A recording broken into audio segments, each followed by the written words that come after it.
বীরভূমে পাথর খাদানে ধসের ঘটনায় 6 শ্রমিকের মৃত্যু নিয়ে তোলপাড় রাজ্য। ঘটনায় পাথর খাদানের মালিক তথা মূল অভিযুক্ত সঞ্জীব ঘোষ ওরফে ভুলু ঘোষকে গ্রেফতার করেছে নলহাটি থানার পুলিশ। রবিবার ধৃত সঞ্জীব ঘোষকে রামপুরহাট মহকুমা আদালতে তোলা হলে তাকে 5 দিনের পুলিশি হেফাজতের নির্দেশ দেন বিচারক। যদিও এই বিষয়ে সংবাদ মাধ্যমের সামনে মুখ খুলতে চাননি ধৃত সঞ্জীব ঘোষ। রিমান্ড চেয়েছে পুলিশ বাবুরা, 7 দিন চেয়েছিল, সেটা 5 দিন নিয়েছে। তো সেটার সম্বন্ধে এখনও পর্যন্ত আমি শুধু পুলিশের ভিত্তিতে যে কেস দিয়েছে তাতে তো ঠিক বলা যাবে না যে আদৌ মানে বৈধ না অবৈধ। সেই দিক দিয়ে দিয়েছে, প্রথমত মরে যাওয়ার জন্য দিয়েছে 105(3)(5) BNS, আর দিয়েছে 4C of WBLR Act 1955, আর এটা দিয়েছে 41A mines and minerals act.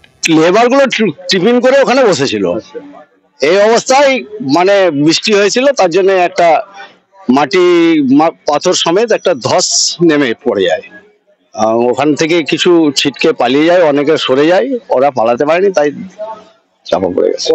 অবৈধ কি বৈধ ওটা সরকার বলতে পারবে, ওটা আমরা বলতে পারবো না।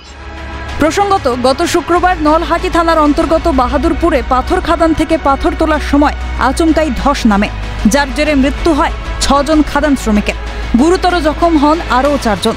সেই ঘটনায় পাথর খাদান মালিক সঞ্জীব ঘোষের বিরুদ্ধে নলহাটি থানায় অভিযোগ দায়ের করা হয় ভূমি ও ভূমি রাজস্ব দপ্তরের তরফে। সেই অভিযোগের ভিত্তিতেই অভিযুক্ত সঞ্জীব ঘোষের বিরুদ্ধে একাধিক ধারায় মামলা রুজু করে নলহাটি থানার পুলিশ। এরপর শনিবার গভীর রাতে সঞ্জীব ঘোষকে গ্রেফতার করা হয়। তাকে জেরা করে এই ঘটনায় আরও কেউ জড়িত রয়েছে কিনা তা জানার চেষ্টা করছে পুলিশ। যে মূল অভিযুক্ত আছে ভুলু ঘোষ, ওকে আমরা অ্যারেস্ট করেছি, নলহাটি থেকে ওকে অ্যারেস্ট করা হয়েছে, ওকে কাস্টাডিতে নিয়েছি। ওকে ফার্দার জিজ্ঞাসাবাদ করা হবে ওখানে কি কার মধ্যে কাজ করছিল, অ্যান্ড এর মধ্যে যদি আরও কোনো লোক জড়িত থাকে তো ওর এগেনস্ট আমরা আইন অনুযায়ী আমরা অ্যাকশন নেব। নেই, আমাদের কাছে কোনো খবর নেই। যেটা ভিকটিম সঙ্গে কথা হয়েছিল, ইভেন ভিকটিমের স্টেটমেন্ট এটাই কি ওখানে ধস নেমেছিল। দেখুন, রেগুলার আমাদের এখানে আপনারা জানেন রেগুলার আমরা এখানে নোটিশ করে বন্ধ করি। Civil administration, land department, police administration সবাই মিলে আমরা একসঙ্গে কাজ করি। মাঝে মধ্যে এরকম চোরি ছুপে কেউ যদি এরকম ইলিগাল চালায় আমরা ওদের এগেনস্ট অ্যাকশন নিই। গোটা ঘটনায় উঠছে প্রশ্ন, তদন্তে কি সামনে আসবে দুর্ঘটনার প্রকৃত কারণ? আর কত প্রাণ গেলে টনক নড়বে প্রশাসনের? ভোলানাথ চক্রবর্তীর রিপোর্ট, ক্যালকাটা নিউজ।